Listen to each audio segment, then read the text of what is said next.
하나님 뜻대로 살아야 예수님 가족입니다 라고 하는 큐티 제목으로 말씀을 나누겠습니다. 한 가지 광고합니다. 저희 교회가 약간 언덕이 있잖아요. 조금 올라오게 되어지는데 내려갈 때 디딤석이 있는데 눈이 살짝 오거나 비가 살짝 내리면 금방 얼어서 그 디딤석이 상당히 미끄럽습니다. 오늘도 어제 저녁 때 비가 와서 올라오다 보니까 디딤석이 살얼음이 살짝 얼었는데요.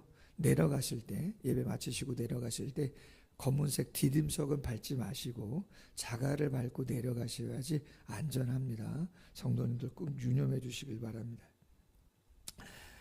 오늘 본문 보면 서기관과 바리새인 중에 몇 사람이 예수님에게 말합니다. 선생님, 우리에게 표적 보여주시기를 원합니다. 여러분, 조금 전에 어떤 일이 있었어요? 귀신 들려서 말 못하고 보지도 못하는 사람을 데리고 왔을 때 예수님이 고쳐줬잖아요. 9장에서도 귀신 들려 말 못하는 사람 예수님께 데리고 와서 예수님이 고쳐줬잖아요. 근데 바리새인이 뭐라 그래요? 바알세불, 귀신의 왕을 힘입어서 고쳐준 거 아니냐. 그럼 예수님을 누구라고 보는 거예요? 귀신의 하수인 아니냐. 그런 이야기를 하면서 예수님의 능력을, 그 치유사역을 폄훼하는, 곡해하는 그러한 모습을 갖고 있지 않았습니까? 근데 오늘 본문에서 그렇게 비꼬고 비웃고 했던 그들이 또 예수님의 뭘 구해요? 표적을 보여달라 그럽니다. 근데 이 표적이라는 단어가 사인인데 영어로 예수님이 메시아이신 다윗의 자손인 것을 보여달라, 능력으로 보여달라는 이야기를 하고 있는 것이에요. 그랬더니 예수님이 이렇게 말씀합니다. 악하고 음란한 세대가 표적을 구한다. 왜 메시아인 것을, 다윗의 자손인 것을 능력을 통해서 보여달라고 했는데 그렇게 보여달라고 하는 그들에게 대해서 왜 악하고 음란한 세대라고 그렇게 말씀했느냐? 어떤 의미냐? 악하고 음란한 세대, 성경에 많이 표현된 표현인데 하나님께 신실하지 못하고 신앙을 버린 세대, 믿음을 버린 세대를 일컬어 악하고 음란한 세대다, 그러한 표현들을 많이 했어요. 하나님을 마음으로 경외하지 않고 하나님의 말씀을 마음으로 따라가지 아니하고, 즉 하나님의 메시지가 전해질 때 내 잘못과 연약함이 무엇인지는 고민하고 싶지 않아요. 내 죄된 자아의 본성의 약함은 인정하고 싶지도 않고 그것 때문에 고민하고 싶지도 않고 더더군다나 회개는 하고 싶지도 않아요. 그러나 예수님 당시 유대인들의 바람은 뭐예요? 정치적이고 경제적인 로마의 핍박과 그 중한 세금으로부터 자유하고 싶은 거죠. 물론 저도 그렇고 우리 모두가 편안한 삶 싫어하는 사람이 어디 있습니까? 안정된 삶 싫어하는 사람이 어디 있습니까? 다 편안하고 안정되게 건강한 삶을 다 원합니다. 그거는 예수를 믿든 예수를 믿지 않든 모두가 다 기본적인 욕구입니다. 욕구를 죄라고 이야기할 수는 없는 것이죠. 근데 중요한 건 뭐예요?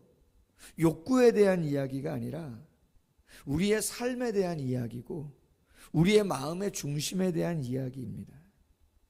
욕구를 이야기하는 것이 아니라 하나님이 우리의 삶의 주인이셔야 되고 하나님의 영광을 올려드려야 되는 삶을 살아가야 되는 것이고, 예수 그리스도께서 보여주신 겸손과 온유와 하나님의 영광을 위한 그 중심과 우선순위의 삶을 우리 모두가 살아가야 되는 것이고, 하나님을 사랑할 뿐만 아니라 이웃을 사랑하는 그 본연의 창조의 목적대로 살아가야 되는 것인데 우리의 죄악의 본성은 그렇지 않아요.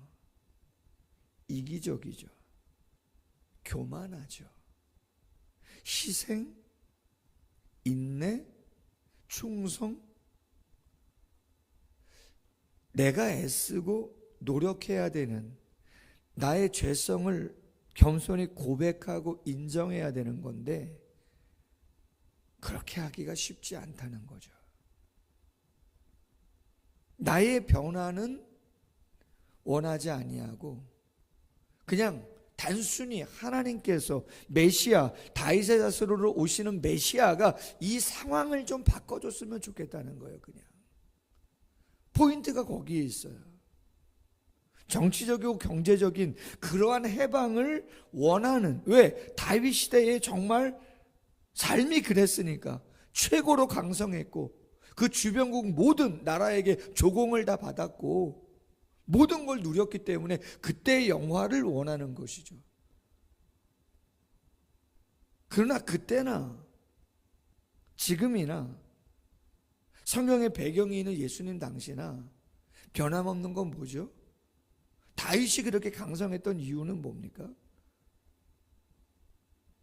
시편에 구구절절 나오는 거잖아요. 자신의 죄에 대해서 아파하는, 회개하는, 하나님이 원하시는 공의와 정의를 행하면서 살아가고자 하는 그 간절함, 또 그렇게 마음은 원하지만 그렇게 하지 못했던 자신에 대한 아픔과 탄식과 수많은 그러한 몸부림이 시편에 녹아있는 것인데 하나님이 그 중심을 보시고 다윗을 긍휼히 여기시고 그를 축복한 것이지 그의 그러한 몸부림이 없는데 다윗도 사울 같은데 다윗을 축복하신 건가? 그런 건 아니다라고 하는 거죠. 예수님이 간파하고 계시는 거죠. 정확히 알고 계신 거죠. 예수님이 그래서 뭐라고 말씀하세요? 선지자 요나의 표적밖에는 보일 표적이 없다.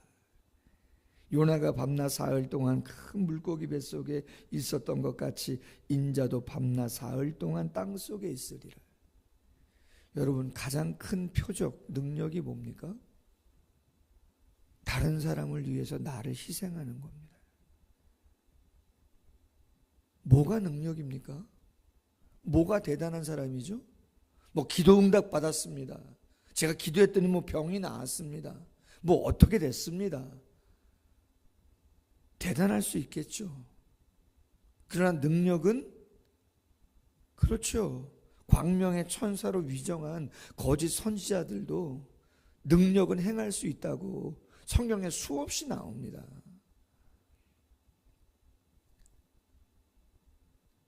병을 고치는 거 나오잖아요. 성경에도 거짓 선지자들도 그런 일 할 수 있다고. 진짜 능력이 뭐냐는 거예요. 자신의 죄성을 인정하는 거죠.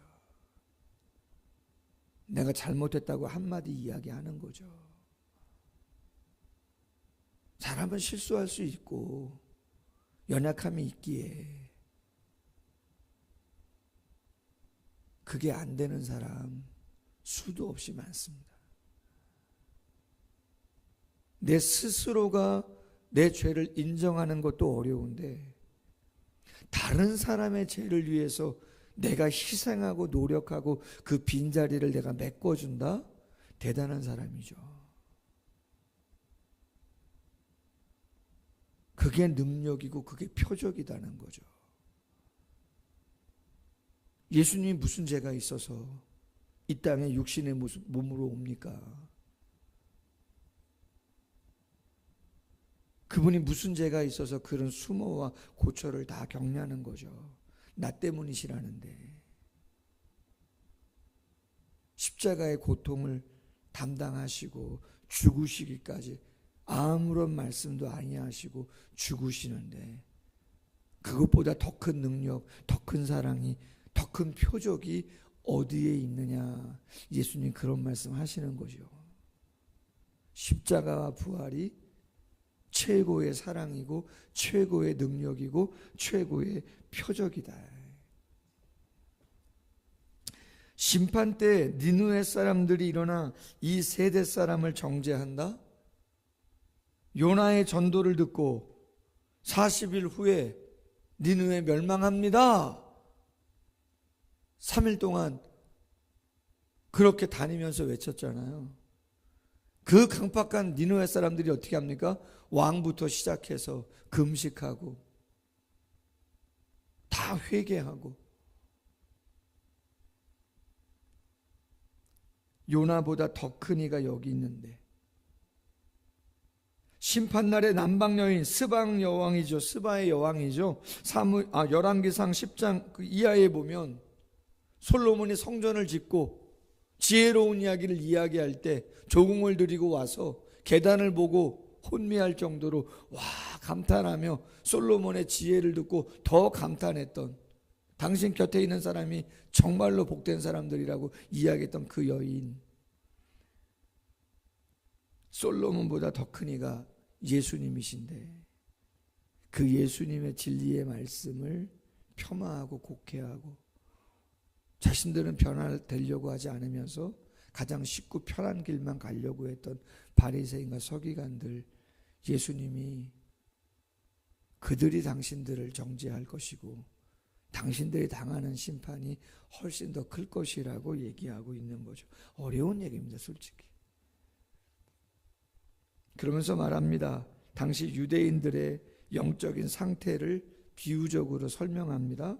더러운 귀신이 사람에게서 나갔을 때 물 없는 곳으로 다니며 쉬기를 구하되 쉴 곳을 얻지 못했다. 광야, 귀신들이 거하는 처소로 예수님 당시는 여겼어요. 돌아왔는데 광야로 다니는데 쉴 곳이 없어요.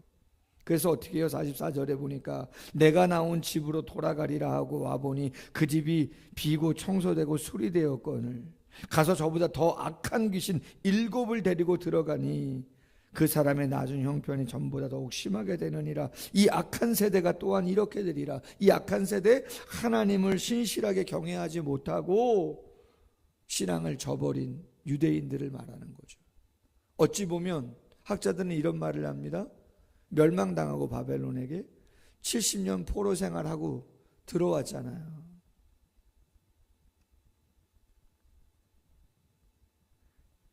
나갔다가 들어온 거잖아요. 지금 귀신에 대한 이야기를 하잖아요. 귀신이 나갔다 들어온 거잖아요. 깨끗하게 청소됐다는 얘기 아니에요. 7귀신을 데리고 왔다는 거예요. 우상 숭배하고 죄악이 많아 하나님이 징계를 했어요. 초토화가 됐어요. 70년 동안 깨달았어요. 아, 하나님 잘못 믿고 불순종하고 우리가 회개하지 않아서 그렇구나. 잘해야지. 그리고 돌아왔다 이 말이에요. 포로에서 귀환해서. 처음엔 잘했죠. 시간이 지나면서 어떻게 돼요? 외식과 형식으로 치우치죠. 바리새인들도 처음에는 경건한 사람이었고 존경을 많이 받는 사람들이었다는 거잖아요. 그런데 어떻게 해요? 변질됐다는 거죠. 지금 그 이야기 하고 있는 거죠. 더 잘할 줄 알았는데 더 쉽지 않은 모습을 보여주고 있다. 그때에 예수께서 무리에게 말씀하실 바로 그때에 예수님의 어머니 마리아와 동생들이 예수님께 말하려고 밖에 서 있다. 한 사람이 이야기합니다. 당신이 어머니와 동생들이 당신께 말하려고 밖에 서 있습니다. 예수님 뭐라 그래요? 누가 내 어머니고 동생이냐? 손을 내밀어 제자들을 가리켜 이르시되 나의 어머니와 나의 동생들을 보라. 누구든지 하늘에 계신 내 아버지의 뜻대로 하는 자가 내 형제요 자매요 어머니니라 하시더라. 여러분 얼마 전에 보았던 마태복음 10장 34절에 예수님이 이런 말씀했죠. 나는 화평을 주러 온 것이 아니라 검을 주러 왔다. 그런 말씀하셨어요. 그러면서 마태복음 10장 36절에 사람의 원수가 누구라고요? 자기 집안 식구다 그랬어요. 화평을 주러 온 게 아니라 검을 주러 왔다. 그 검은 뭐예요? 성령의 검. 하나님의 말씀, 진리죠. 오늘 말씀의 내용이죠. 이 말씀 전하면 자녀들이 잘 듣나요? 안 믿는 여러분의 남편이나 아내가 잘 들으시던가요? 안 믿는 여러분의 동기간들이 잘 듣던가요? 이웃들이 잘 듣던가요? 타협할 수 있나요, 진리가? 당연히 부담스럽게 되고 관계가 쉽지 않고 껄끄럽죠. 고통이죠. 정말 원수가 집안 식구 같죠. 믿음이 좋을수록 그럴 수 있습니다. 물론 생활과 관련된 부분들, 당연히 식구인데, 피가 물보다 진하다는데, 그러나 내가 정말 예수님을 바르게 알고 바르게 믿고 영적인 고민을 하며 살아간다면 마음이 편할 수가 없습니다. 마음이 편안한 게 말이 되지 않는 이야기죠. 예수님 안 믿는 불신자를 보더라도 안타까운데, 내 새끼, 나의 부모님, 내 형제가 그렇다고 한다면 마음이 편하다? 말이 안 되는 얘기죠. 내가 가짜든지 그렇잖아요. 고민이 될 수밖에 없는 거죠. 내가 더 겸손해야 되나? 내가 더 따뜻해져야 되나? 아니면 내가 직면하게 해야 되나? 아니면 정말 관계를 끊어야 되나?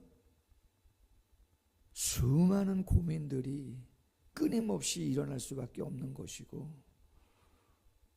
당연히 눈물 나는 거죠.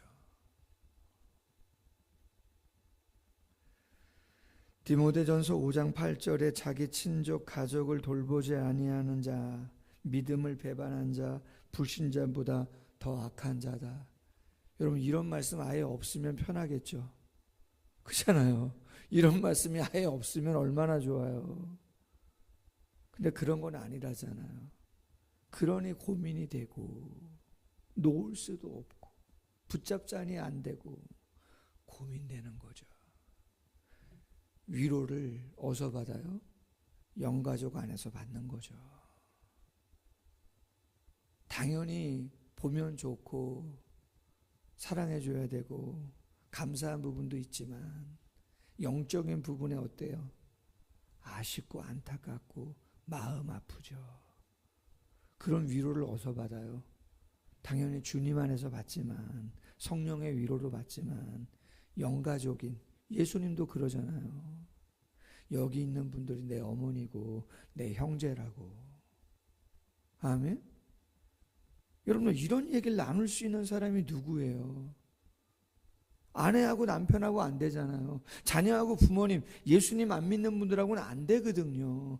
갈등의 골만 깊어지지. 그럼 그런 영적인 대화를 나눌 수 있는 사람이 정말 영가족인 거죠. 교회가 그러한 영적인 소그룹을 만들어 가야 되는 것이고, 거기서 같이 기도하고 인내하게 격려도 해주고 그러한 모임들을 만들어 가야 되는 것이죠.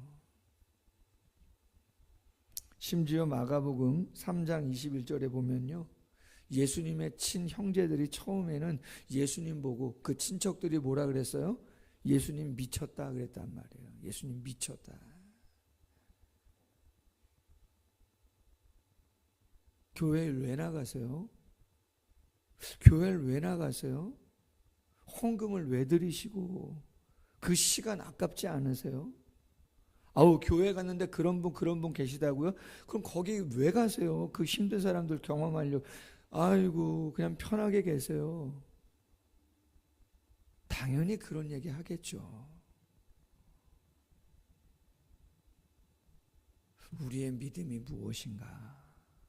무엇을 믿고 있는가? 표적을 구하는 것이 아니라 그건 주님이 알아서 하시고, 구할 기도 제목이 있다면 하실 수도 있겠지만 가장 큰 표적은 뭐라고요? 십자가와 부활이에요. 죄를 위해서 희생하고 감당해 주는 거.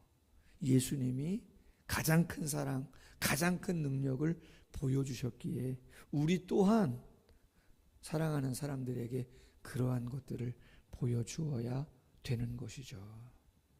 하나님의 뜻대로 살아야 예수님 가족입니다. 오늘 큐티 제목인데 모두 예수님의 가족대로 살아가고 감당하는 삶이 되시기를 소원합니다. 기도하겠습니다. 하나님 아버지, 말씀을 묵상할수록 진리이고 완전함이고 거룩함인 것을 다시 한번 느끼게 되어집니다. 우리도 바리새인과 서기관들처럼 표적을 구할 때 있습니다. 그러나 그 구하는 그 마음의 자세가 편하고 안정된 삶만을 위한 것이 아니라 우리의 한계를 알기에 완전한 능력의 하나님을 신뢰하기에 구할 수 있습니다. 그러나 오늘 예수님께서 그들을 책망하신 악한 세대라고 그렇게 책망하신 이유가 무엇인지 우리는 알고 있습니다.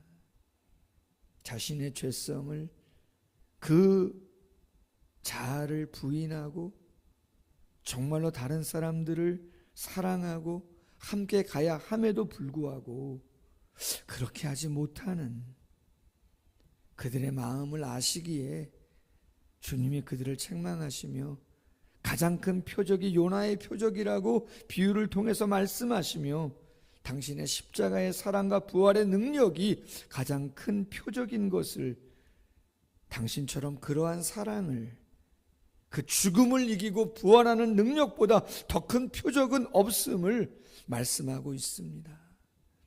주님, 우리가 무엇이 가장 귀한 것인지 잊지 않도록 도와주시고 잘 드러내는 삶을 살아갈 수 있도록 도와주시기를 원합니다.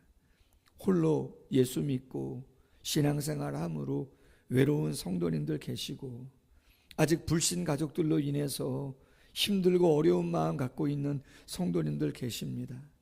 주님 많이 위로하여 주시고 더 많이 겸손하고자 희생하고 사랑하고 이해하고자 기다리며 몸부림치는 성도들 긍휼 위에 긍휼을 더하셔서 사랑하는 가족들 주님께 돌아올 수 있는 놀라운 역사가 있을 수 있도록 하나님의 성령이 함께하여 주시옵소서. 너무 외롭지 않도록 하나님이 함께 하시고 격려해 주시고 넉넉하게 감당하실 수 있도록 은총 베풀어 주시옵소서. 예수님의 이름으로 기도하옵나이다. 아멘. 계속해서 기도합니다.